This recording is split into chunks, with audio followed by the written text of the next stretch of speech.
need to keep pushing the envelope, and we need to do more, and we need to be more involved, and maybe that the Tefillin campaign is our comfort zone. Maybe that is, right? And how do we do the Tefillin campaign and then some? And I think these are the questions that we need to be asking. Welcome to Homesick for Lubavitch, a podcast where we explore Lubavitch identity in the year 2023. My name is Bentzi, and I will be your host. Let's begin.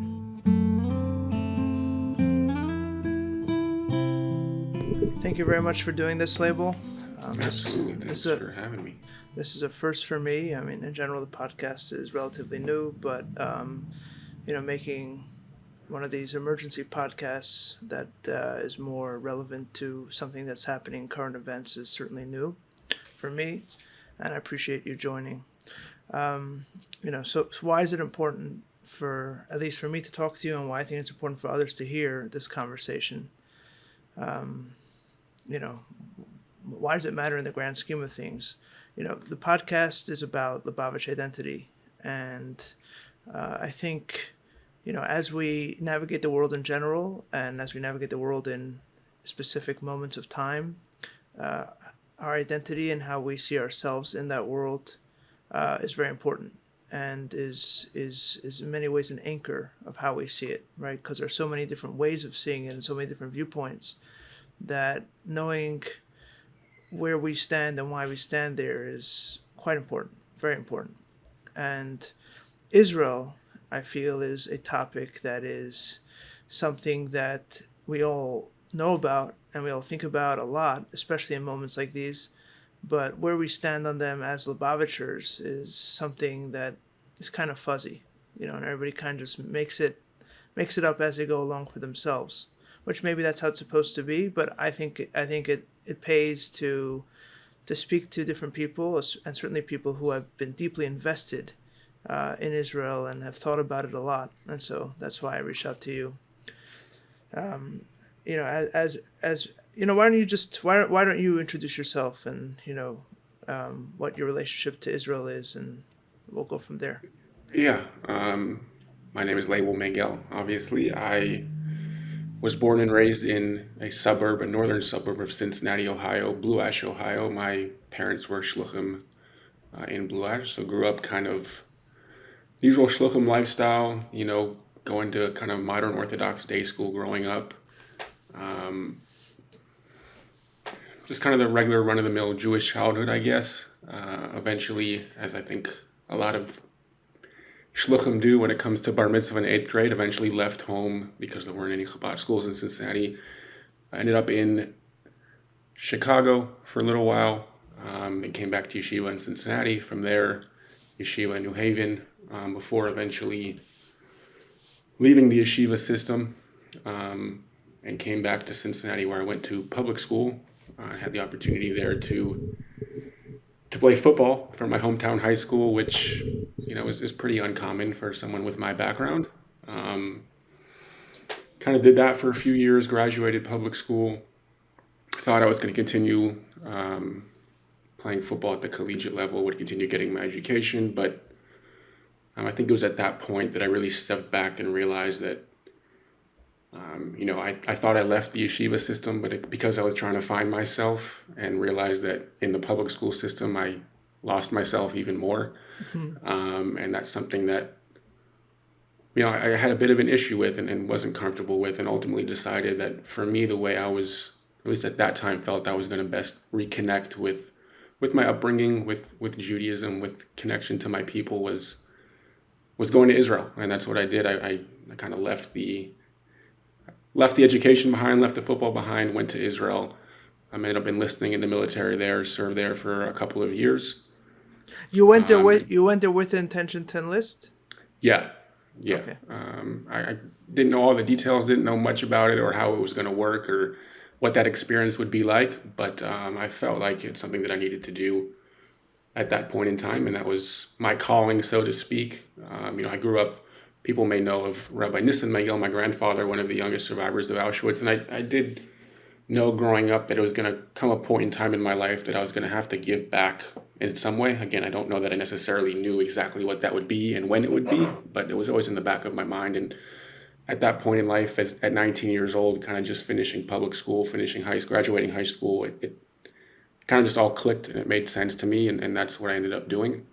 So that's really when my, I would guess real connection to Israel started. Like you mentioned, we grew up, we spoke about Israel when Israel was in the news. We spoke about it a little bit more, watching Rebbe videos, listening to the Rebbe speak about soldiers in Israel and things like that. But I think that relationship was definitely different than the one that I started to develop once I went over there and actually put on the uniform and got a little bit of a different perspective that maybe I didn't get growing up.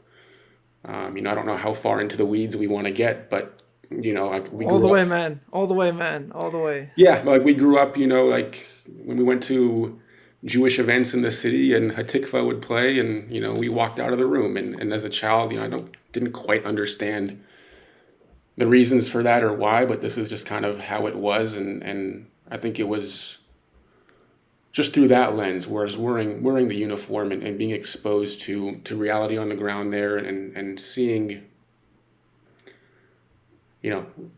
understanding really what Israel means from that point of view. Interestingly enough, not only deepened my connection to Israel, but really, really, in ways that I couldn't even imagine, re-strengthened my connection to my upbringing and to Judaism, not only Judaism, but Chabad and the Rebbe and the upbringing and all these things that I was kind of pushing aside for a number of years. That was really the starting place for me to reconnect to all of that. And it kind of continued to develop over time. And obviously with the events going on here now, it's unfortunately something that I'm feeling very strongly today and felt over the last few days. And, I think like most of us, what's going through our minds right now is what do we do? How do we get involved? How do we help? How do we be of service? But that's kind of a little bit of the upbringing and how I got from Chabad of Blue Ash, Ohio to serving in the IDF and where we are today. Yeah, I would want to explore a little bit Yeah. that I don't know if the word's divide because it seems like you've been able to bring them together. But I also grew up in a Chabad house. I grew up in Hong Kong. I remember very distinctly there was a some kind of school play. There was a Jewish school there, and there was a school play where one of the songs that was being sung was Avinu Shebashamayim, right? And it was like a whole thing of how do we have the song without me being part of the song? Right. How do I get off the stage gracefully? And so I don't think it's a question that Lubavitch philosophically has been at odds on some level with the Zionist idea, or with the Zionist state, right? Right. And so yeah, I mean, the Chabad does not sing Hatikva, it does not say Avinu Shoshamayim Tzuri Sovagolo. It doesn't say these things, and yet there's certainly a deep connection with Israel and with the people of Israel, and even the serving in the army of Israel. It's not like going to the army is really something opposite to what Lubavitch stands for. Quite to the contrary, right? Yeah, and I think I don't know that I necessarily understood that completely until I actually got over there, right? A lot of it to me growing up maybe sounded a little bit just like lip service, like, yeah, we don't do these things, but this is how we do support. And it's kind of like roll your eyes and like, okay, what does that actually mean? Right. But Donuts what, donuts doesn't equal guns. right, right. But I think once I got over there, and not only for myself, but interacting with the other, Chabad guys who were there, or I spent a significant period of time in Hebron and interacting with, Danny Cohen and all the amazing people there, and seeing how invested they are and how much they care. And it's not just lip service. And, there may be things that we, Chabad disagrees with the kind of mainstream Zionist movement, but when push comes to shove, based on my experience, there was nobody who was there more than people like Danny Cohen and Chabad in general. And there's the Chayal al-Chayal, the Chabad Lone Soldier Center in Israel. I mean, in all of these things, it's just, to me, was, I don't know if it was proof, but just, interaction and after interaction and connection after connection of like, okay, these things don't have to be at odds. And I think over the last few years, or last number of years, it's become even more common. I mean, the amount of Chabad guys that are in Israel now, on the front lines today, or supporting in whatever way that they can, it's pretty incredible. And I don't see it as a contradiction anymore. I think in life, but as Jews, we all have different roles to play, and for some it may be supporting in one way, and for some it may be in supporting another way. But they're all important and they're all meaningful, and I think they all intersect and need to work in unison in order for us to be at full strength, so to speak. And that was without a doubt my experience there. And again, I think feeling that firsthand allowed me to, or it opened up the possibilities for me to reconnect to my upbringing and reconnect to Judaism in other ways as well. So I think that was important for me personally, kind of in my mission, in my journey. And I think the world is starting to see that more and more today as well, as when it comes to Chabad and Israel and the IDF and things of that nature. Yeah, I mean, I think there's definitely a very positive way of looking at it, which is like what you just outlined, that everybody has different roles, and there are roles that maybe rise to prominence or feel more acute in times like this, like the people going on the front lines, the actual soldiers who are Right. actually fighting, right? But there are other roles, and there's spiritual support, there's mental support, there is a sense, there's morale support that is very important as well. To me that's that's look, I never went to the army, so I don't really have a place to speak about it one way or another, because I didn't make that sacrifice. So it's not for me to say that this is better than that when I didn't do that. It's not like I can, but I feel like the one thing that does gnaw at me a little bit and bothers me a little bit is it feels sometimes that we, when things like this happen, we, at least in the Chabad circles that I am aware of, we kind of always fall back on old refrains. The Rebbe said this then, the Rebbe said that, the Rebbe said that then.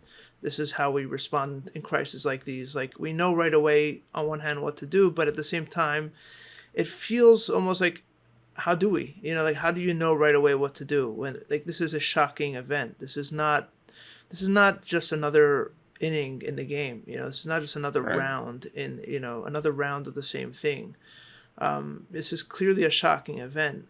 The feelings that a lot of us are feeling today, even especially those of us who don't live in Israel, the reason why so many of us are so troubled by this, and that's not the right word, are so devastated by this, is a sense that we're all back to square one in a way. We all thought that we'd kind of escaped that anti-Semitic paradigm, or the world against the Jews paradigm of our grandparents and our great-grandparents, and kind of not rolled our eyes, but that's from back in the past. The stories of the us against them is from the past. We don't live there anymore. And then you're like reminded that, because not only did you see these horrific pogrom images, like, it's a pogrom flat out, not any less or not any more brutal than the pogroms of the past. Perhaps more, but it's barbaric for sure. It's full on pogrom. This is the stories that we grew up hearing sometimes, and now we're seeing it. So we know that it's that, and we see, on top of that, and probably even worse, is we see that the world as a whole doesn't respond to it with the way you'd think they would, right? If you believe that the world has moved forward, right? Like, it's very like all this, the newspapers are all kind of playing this two sides to it and all that garbage and so on. So we've all been woken up yet again, but this time on I think deeper level, that we're kind of back to square one. I mean, at least I can speak for myself. That's how I feel. And so in an unprecedented thing, in an unprecedented event like this, it feels kind of, I don't think the word shallow, but it feels kind of knee jerk, and it feels kind of lacking to kind of just go back to, oh, last time there was a thing in Gaza, we all, put on tefillin and put mezuzahs and so on. That's what we're gonna do today as well. Like, Right. isn't there something else? You know what I mean? Yeah. So I think that's it's an interesting point, and there's no question that this is unlike anything certainly anyone in our generation has ever experienced before. This is different, and it's it's it's not just the numbers, the loss of life, but again, I've seen some things in my life, but this is next level, and this is barbaric on in ways that can't be described. And I think people have seen things in the media and on the news and stuff like that, but whatever you've seen, it doesn't even come close to the full picture. And I don't think that we fully understand the full picture yet. And And it's not close to being the over. no, and the level of like I'm trying to come up with the words, and I've been trying to come up with the words for the last few days, and I don't have them. Like there aren't words for what took place. And I was talking with some other people, and it's like, for me, it's one thing, soldiers die, which is horrific, obviously, and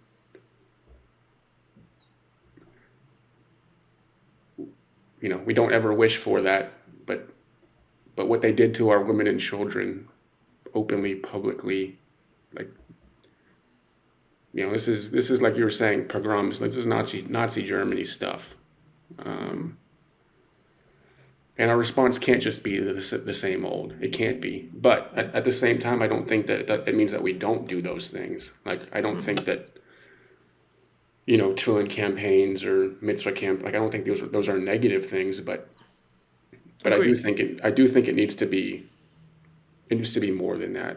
And I think we, as individuals and as a community, need to take this opportunity to take a look in the mirror and be very honest with ourselves of where our shortcomings are and have been, and did we get too comfortable, and what can we do not only today but in our lives moving forward. Hopefully there will be a peaceful resolution to this at some point, and life will move on. But if we go back to the way we were living last week, we kind of missed the point. And I don't know that I have the answers of what specifically that is and what the answers to those questions are. But I think just a week ago we were talking about the hatred within the Jewish community one to another. The things going on in Israel on a different level, or even here in the States. And I won't ever say that this is why this happened. Of course not, God forbid. But if we go back to the way life was, then it was all for naught. And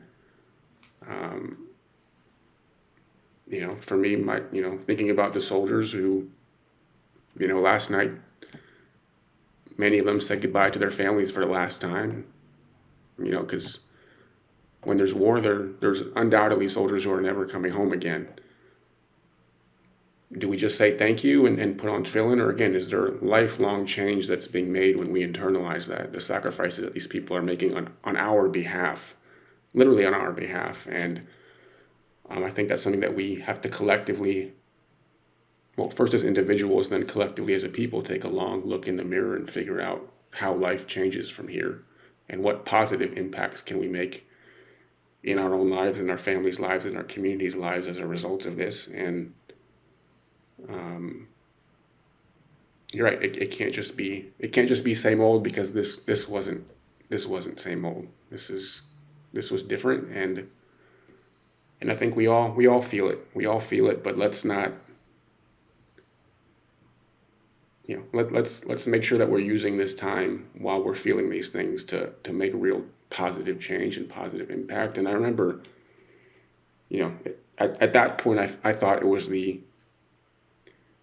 at that point, it was the most horrific thing I've ever experienced. But I was certainly in 2014 when Ayal, Gilad, and Naftali were kidnapped in Gush Etzion. Actually, it happened right across the street from the base where we were stationed at the time, and was heavily involved in that operation. And I remember that feeling of Jewish unity that I felt at that time during those few weeks it was like a physical high almost of like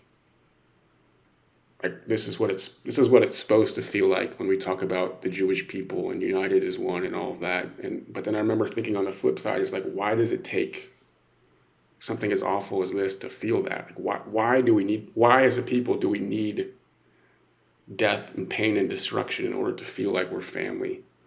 Like how do we move away from that place? And families have disagreements and arguments, and we don't all have to be the same. But why can't we be okay with that and still feel that family feeling during times when maybe we think things are comfortable and good? And my fear is with this is right now I think we're going to feel that similar feeling of unity and connectiveness and family feeling. But do we just go back to what was when it's all over? And then again, I don't know that I have all the answers as far as how we change that, but I do think these are some of the questions that we need to be asking ourselves. Yeah, this is a podcast about questions. This isn't a Yeah. podcast about answers.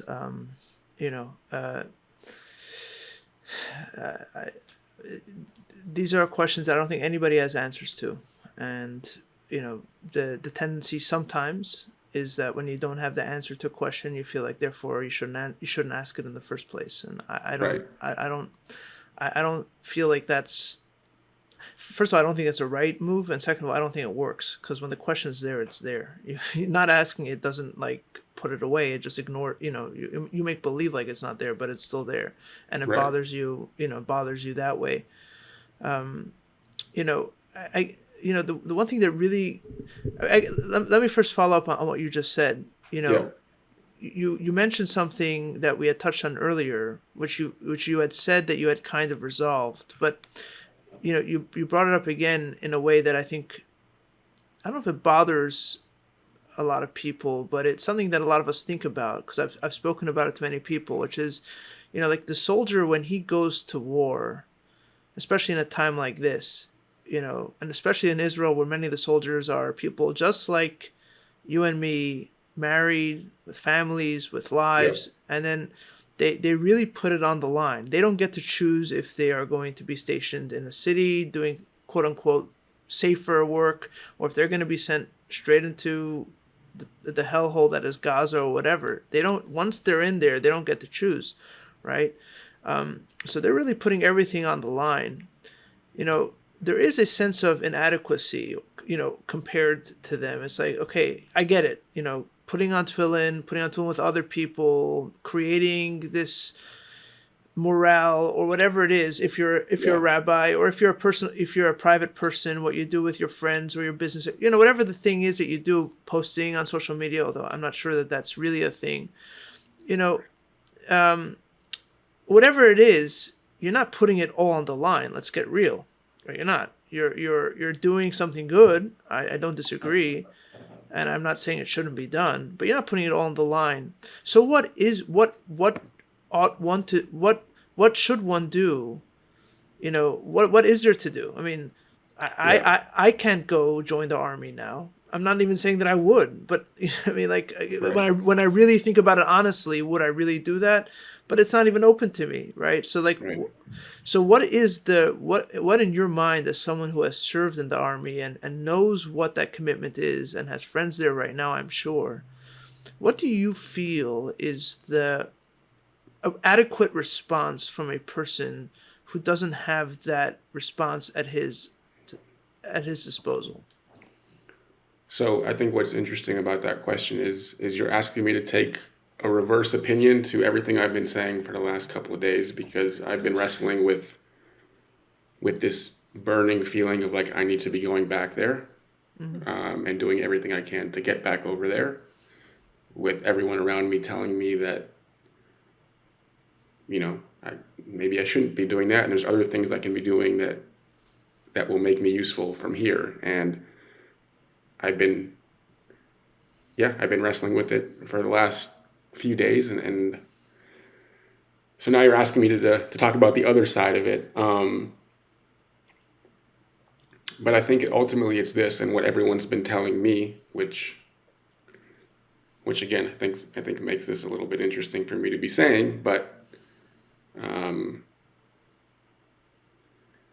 the reality is that it doesn't all work if there aren't people doing different things, right? Mm-hmm. Take about even a military environment, right? Is like if everybody was a foot soldier, the foot soldiers wouldn't last very long, because foot soldier needs logistics behind it, it needs planning behind it, it needs support behind it, it needs, people who are making sure the ammunition is correct, people making food, doing all of these things. For every one foot soldier, there's 10 people behind the scenes who are enabling or empowering that foot soldier to be able to do their job properly.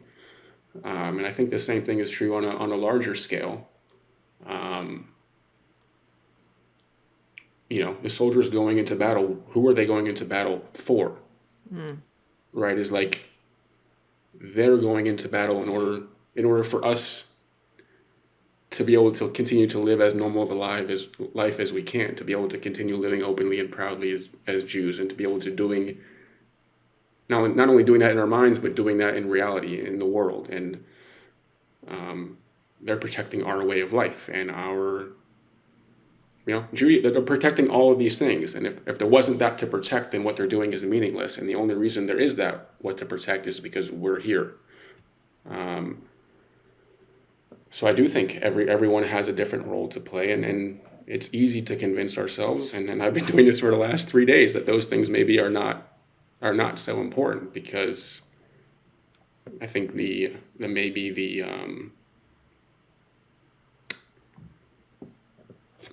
I hope this isn't inappropriate for this platform, but the sexy thing to do is to be that guy with a gun and to be involved in that way. But again, if you would ask those people right now, why are they doing what they're doing, they would answer for you.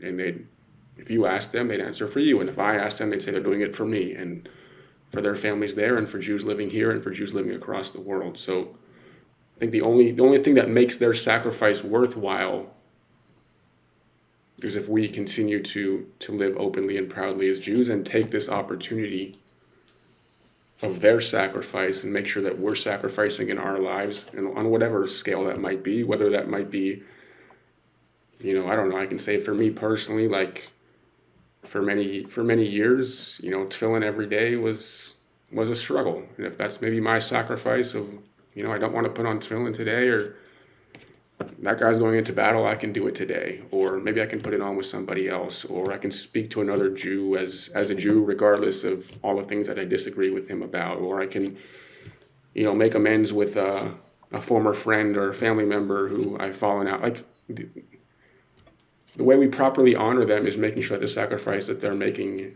actually goes towards something. And that something is us, our families, our homes, the Jewish people. And I think that is so important, because it doesn't work otherwise. We can't just all be foot soldiers, and there's nothing to protect. Right.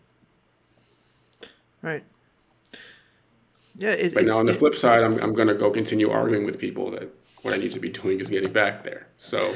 Yeah, I don't think. I mean, to be fair to you, I think it's not just about doing the sexy thing.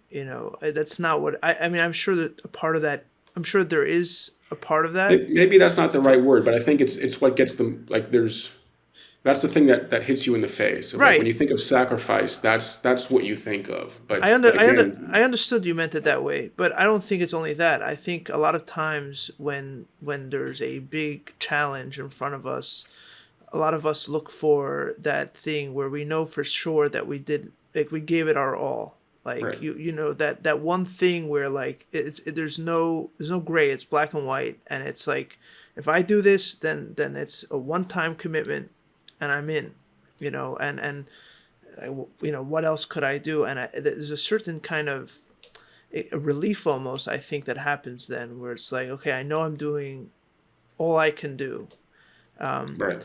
Whereas in everything else you described, there's a lot of there's Gray. a lot of gray and a lot of room for convincing yourself. You know, a lot Right. of room for, yeah, I'm doing a ton, but really, are you? Like, I mean, I don't mean to sound cynical, but like, like if you put like social media posts on your profile, Right. like how many posts equals like you did, Right. So you know what I'm that's where saying? I'll interject and say it still has to be sacrifice. Right. Right. So, saying, well, I uploaded 3 posts today, so I did my job. You didn't do you didn't push yourself. You didn't sacrifice in any way, right? You sat Right. on your couch or on your toilet and you came up with a couple of words that sound like sacrifice, right? So again, I think it takes real introspection and looking inward of what sacrifice to me in my life, in my situation. I mean, I've traveled a little bit, speaking to different groups. And this is something that I get asked often is, well, I can't serve, or I don't think I can, and my answer to them is you don't need to. Like for someone at their point in life with the upbringing that they had and their circumstances, it could be their sacrifice leads them to serve on the front lines.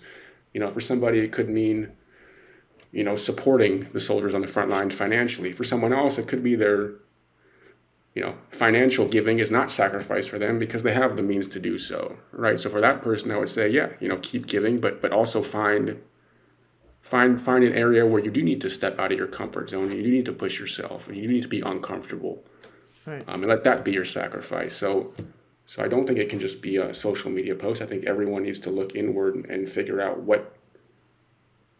what for them is comfortable, and step outside of that comfort zone and figure out what you can be doing that is less comfortable, and kind of tap into that more, whatever it is. Like I think the way of sacrifice is less important than the decision to sacrifice, because I think once we do that, especially as a people, when you compound that individual after individual after individual who's stepping out of their comfort zone and sacrificing in their way, I think the impact is pretty significant. Yeah, that's a very nice thought. It's a very, to tie it back to something we spoke about earlier.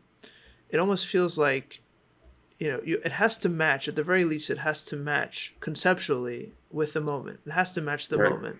Yeah. So if it's a regular moment, and it's like, what do I do on a regular day? So yeah, you have your routine, and you judge your productivity accordingly. But when it's a different kind of moment, then your response has to be in some way, on that level, right? And so it's certainly not business as usual anymore, right? And Right. so many of us feel on a visceral level that, again, let me just speak for myself. I don't, I can't speak on behalf of other people. To me, it feels like back to square one, and there's a lot of, maybe not, I live in America, which for now, and let's be honest, does feel quite safe compared to what's going on right now in Israel. I know there are concerns, but we live for now in America in a very, very privileged space. But the concern is, how long will that last? And is it as safe? Is a world as safe, or is a world as welcoming as we were brought up to think it was? And I think the answer is becoming a more and more resounding no, right? And Right. so, how does my response kind of match that moment, right? And that leads us to what you spoke about as introspection. Some people who are soldiers, in a way, they have this blessing where they know exactly what they're meant to be doing: report to duty and follow orders. And in no way am I belittling what they have to Sure. go through. Like, I'm a total coward in front of what they do. But in that sense, I would imagine there's a certain kind of relief where, okay, I'm doing what I'm meant to be doing, right? Whereas for all the rest of us who don't have that kind of black and white, it becomes a thing of introspection. It becomes dependent on our introspection, and that's where things start getting complicated. And to Right. tie it back to the particular question of Lubavitch identity, I feel this is where a lot of us begin to struggle because, Lubavitch in so many ways is seen as the place with the answers. Like we have our marching orders too. The soldier knows exactly what he's meant to be doing. He's meant to go and, report to Command X and be told what to do. The Lubavitcher knows that he's supposed to start putting on tefillin with people, right? And start going in that direction. And, maybe it's a flaw in me, that I don't feel like it's not that I don't believe that tefillin is can't be the right response to this. I don't know enough. I'm not a spiritual giant to know one way or another. What does feel quite compelling to me is that the immediate response where like we know this, like knowing that this is a response 100%, that is hard for me to resonate with as I get older, if I'm going to be honest. Like you said earlier, there's no question that it's a good thing. Of course it's a good thing, and Yidden being more connected to their Yiddishkeit and being more proud of their Yiddishkeit is a beautiful thing, and it's for sure a response of a kind. There's no question. But it's almost like, this new unprecedented thing happens, and then our response is the same old. It's like, where did the introspection happen? You know what I mean? Right. Maybe that's the challenge, though, right? Is like, I'm no expert by any means, and maybe I'm not the right one to say this, but I'd imagine that if the Rebbe could say something today, he wouldn't be saying, let's do the same thing that we've been doing. Right. From what I know, it was always about doing more and more and more and keep pushing the envelope. And he was, always revolutionizing Judaism on a global scale. Right. So I'd imagine that would be continuing today, especially in the times that we're in after these recent events. So, I think the fact that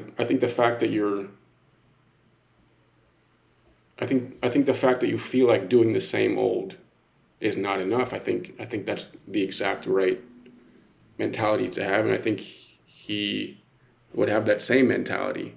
Like we need to keep pushing the envelope, and we need to do more, and we need to be more involved, and maybe that the Tefillin campaign is our comfort zone. Maybe that is right. And how do we do the Tefillin campaign and then some? And I think these are the questions that we need to be asking, and whether it's directly in response to the Tefillin campaign or other things that we feel like, maybe we need to be doing more of at times like this. But from everything I know about the Rebbe, when in a time like this, he wouldn't be saying, yeah, remember that old thing that I spoke about years ago? Like, let's just do that again. Like, it would always be about more and more. And I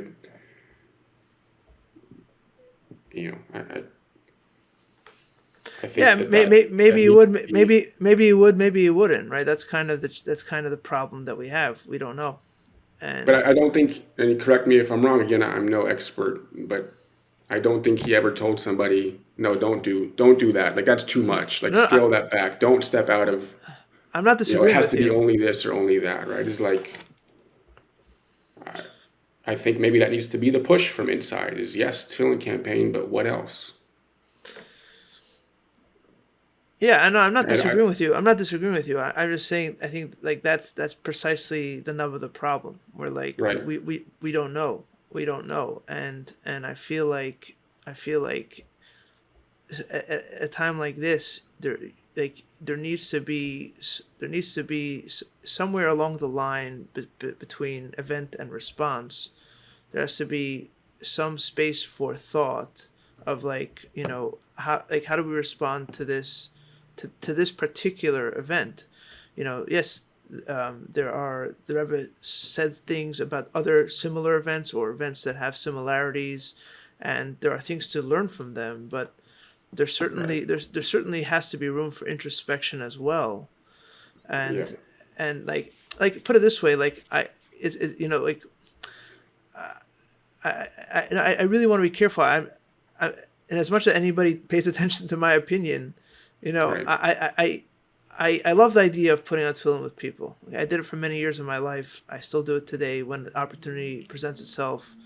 I think there's a beautiful thing to it, and like especially you can go past the cynical kind of like what's a big deal, and like there's a beautiful thing to it, and it means a lot to the people that are doing it, and probably means a lot to the soldiers as well when they see people doing it for them. At least for many soldiers, I'm sure it means something. And on the spiritual level, what it accomplishes, Right. I don't fathom it, but it could be immense, and it must be immense. But to me as a individual, I feel like there has to be a room for within the context of who I am as a Lubavitcher and just as a person. There has to be a space for a thoughtful kind of figuring out what happened and what do I do about it. Like to me, like all I think about is like what does this mean for not only Lubavitch identity but Jewish identity going forward. Past this war, which God willing will be handled and completed in the best way possible for Israel and for the people in Israel, and for Jews as a whole. But past that war, what does it mean to be to be a Jew in this new environment? It feels like so many assumptions that I had growing up of what kind of world and how different it was to what kind of world I was growing up in and how different it was to the world of my grandparents and great grandparents. So many of those assumptions have been challenged fundamentally, Right. and I feel like maybe it's not the time for that yet. Maybe the time right now, maybe the only thing to think about now is how I can help those who are, like you said, are on the front lines, and what sacrifice can I find for that, in that direction.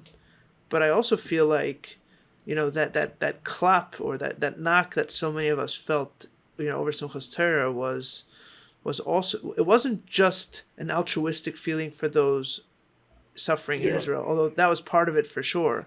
A lot of it was like, wait a second, we don't live in 1920, and yet, you know, we kind of do, you know? Right. And so, like, I feel like a lot of thought has to go in that direction, of like, what does it mean for me? What does it mean for me raising my children? What does it mean for my community going forward? It cannot be business as usual. I don't know. I No, don't. I think that's true. I mean, I know that's true actually. Like if you look at Jewish history, I think, obviously we've had, the warrior class of Jews from, you know, going back a long way, but I think on a deeper level, the only thing that's allowed us to even get to this point today was the fact that we, regardless of what was going on, we remained proudly Jewish and even openly Jewish, even when that meant, the most horrific things in response to that. And I think that's something that we always have to be challenging ourselves to understand what that means for us, right? Is for somebody who grew up, let's say the way we grew up, is wearing a yarmulke and tzitzis and walking to shul on Shabbos. Is that proudly Jewish, or is that what's comfortable because that's what we were brought up in? Is that what we know? Mm. Um, again, I'm asking the questions. I don't know what the answer to that is, but I feel like I think stepping out of that comfort zone to me is the biggest thing, regardless if a soldier was given orders or not. Nobody is in their comfort zone right now, Mm. right? So even if we have our marching orders, is going. Let's just even take tefillin campaign for example. Is going back to the same 10 Jews that you put on tefillin with every time there's a war in Israel. Is that stepping out of your comfort zone, or is there a way to maybe accomplish that as a soldier who got orders, but now how do I do that and, step out of my comfort zone too? Or, once once life slowly fades back to normal, whenever that might be, so to speak, do we fall back into the, well, I have a beard and I have a yarmulke and I have tzitzis, so this is me being proudly Jewish? Or are we convincing ourselves of that when in reality that's just going through the motions because that's what we've done our whole life? And if that's the case, how do we step out of that, and how do we feel that same discomfort, so to speak, as those who are sacrificing and have sacrificed throughout Jewish history in order for us to feel any level of comfort in anything that we do in regards to Judaism. And again, I think it falls back on, to me, is there's nothing to protect. There's nothing to defend. There's nothing to protect if there aren't Jews who are proud to be Jewish. If there's not a Jewish way of life that, and I think those two things work hand in hand. And if we're going to learn something from it, maybe that's what it is. I don't know. Yeah, and I think it's important to clarify that. I mean, or tell me if I'm understanding you correctly. Yeah. That when you talk about discomfort, you're not saying to seek discomfort so that you could say that you're uncomfortable, like the avoid of being discomfort. What you're saying is that if you appreciate the moment that you're in, it's an inherently uncomfortable time. Right. The discomfort doesn't come from that. You're deciding to feel uncomfortable for the sake of solidarity. Sure. It's discomfort from acknowledging that, yesterday is no more, and reality of yesterday is also no more. And we live, maybe not, I don't know if you can call it a new time, but a time where everything feels new, and everything, maybe because this has been, maybe this has always been here and we just haven't noticed it. But it's, we live in a new reality. Let's say we live in a new reality, and that's inherently uncomfortable, right? Newness and everything kind of shifting from underneath your feet is inherently uncomfortable and full of discomfort. And I think that's as long as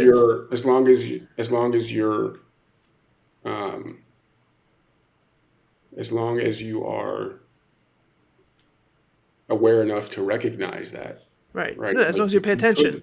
Right. It's like you could still bury your head in the sand, and then this is not in the news at some point, or this is not something that we're feeling so strongly at some point, and then we convince ourselves again, oh, everything's fine again, and nothing changed from a month ago, or right. So as long as you have that awareness and that introspection that we keep talking about, then I think that's absolutely the case. Yeah. So like I think it's the questions. I mean, you said it at the beginning, right? It's like I'm certainly not qualified enough to have all the answers. I'm not smart enough to have all the answers, but I think like most of the Jewish people right now, and I think these are some of the things that are going through all of our minds. And I think sometimes the human nature is to kind of push the thoughts aside, just wait for it all to pass. And I think there is always an opportunity to have some good come out of whatever evil or bad might be in front of us. And this is obviously evil on a whole different level. But I think it's important that we don't let this opportunity is not the right word, but we don't let this moment pass us by, and we make sure that we're truly honoring the sacrifices of so many currently, and so many have come before us, and it's our responsibility to make sure that our generation and future generations don't fall into the same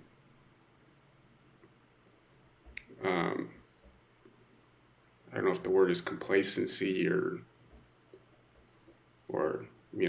getting stuck in that place of comfort, or whatever the word is, but like that doesn't happen by itself just because we think about it like this. It takes action, it takes effort, it takes sacrifice, and on a more immediate level, this stuff does matter. I can tell you this firsthand. It does matter to to the people who are on the front lines as well. I remember when I was in that situation, and you take tremendous strength from seeing that there's something that you're going in there to protect, right?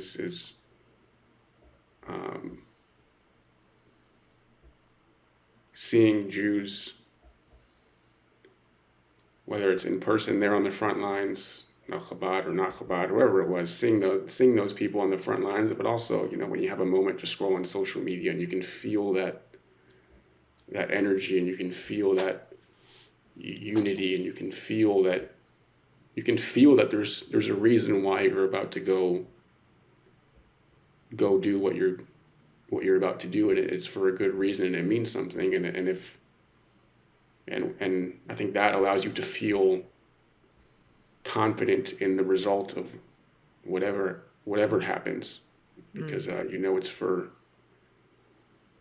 a good reason, it's for a purpose, and it's not going to go to waste. So I think we need to make sure that we're taking care of that, and let the soldiers on the ground know that we're with them and supporting them, and showing them that we don't take them for granted, and we don't take their sacrifice for granted, and then on the flip side, make sure that we not only tell them that, but live that in our lives, in our communities, in our homes, for our families and our children and our grandchildren. And I think that's the way forward, at least in my mind. That's all we got, right? Yeah. We're not okay. There are people who feel like they have the answers, and God bless them. I don't know that they're wrong, but for those of us who don't feel like they have all the answers, and really in this case, I'm not sure anybody really deep down thinks that they have the answers. Right. I think what I'm hearing in the words that you're saying is that, the same way that there needs to be a Judaism worth protecting, and a Jewish life and a Jewish way of life worth protecting for the soldiers to sacrifice their lives on its behalf, there also needs to be a larger vision that we all have for ourselves and our communities, that we go into those spaces of discomfort and questions. Oops, what happened? The questions that we have, we need to have something that we ask those questions on its behalf.